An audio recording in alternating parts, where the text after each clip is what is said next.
So you've been taught language literacy where you learn to read and write. And you've been taught math literacy where you learn to solve equations and problems. But what about financial literacy? So if you're a student, there's a good chance that you're probably juggling a lot of things: exams, school, life, maybe even a part-time job. Financial literacy might be the last thing on your mind, and I don't blame you. But let me tell you, it shouldn't be, because life after graduation, it comes at you faster than the lineup that forms in the quad when they announce free pizza. And when that time comes, you will thank me for sharing this information with you now, and you'll thank yourself for learning it sooner than later.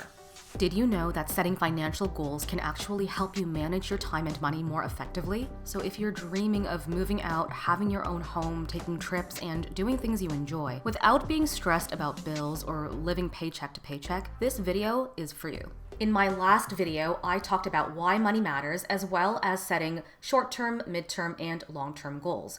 Feel free to check that out if you haven't seen it yet. The next thing you need to do is create a plan. But first, just to set the scene a little bit, and I can't even make this up, there's a Business Insider article titled, "Sorry Millennials, You're Never Getting a Good Home." This shows the degree to which millennials and the generations after are getting affected by today's financial concerns. According to the article, the millennial home ownership rate still lags that of other generations. At the age of 30, just 42% of millennials owned a home, compared with 48% of Gen Xers and 51% of boomers at the same age.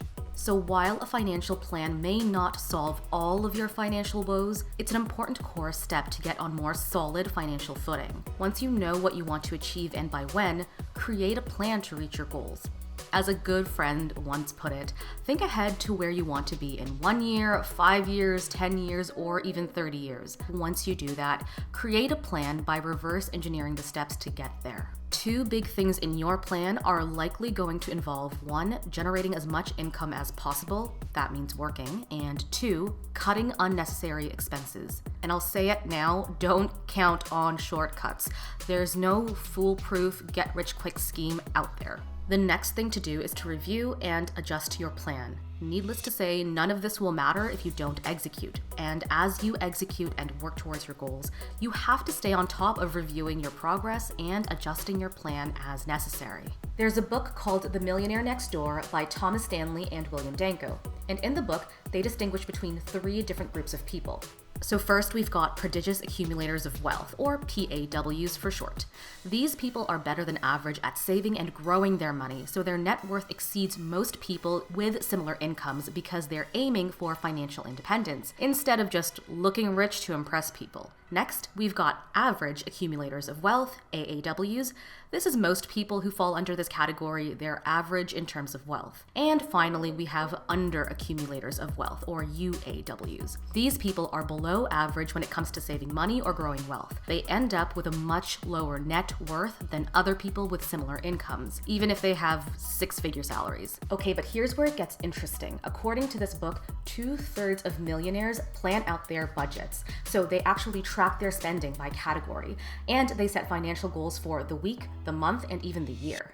And those PAWs we talked about, the super wealthy, well, they spend over 8 hours per month on financial planning. That's twice as much as UAWs. Just to give you a bit of a breakdown, 8 hours per month is 2 hours per week, or a little over 17 minutes a day. Essentially, what you're looking for is where you might be spending too much and how you can generate more, if needed. Let's give an example. Say you've been working for about a year or so, and you're making $3,000 a month. And before, your plan was to tuck away $600 for savings, that's 20%, $1,500 for needs, that's 50%, and $900 for wants, which is everything else. So you add up your entertainment expenses and realize that where you used to spend $900 on Netflix or weekend getaways or nights out, you now somehow spend $1,200. Or maybe your rent has gone up, so now you're spending $2,000 on needs. That would put you in the red.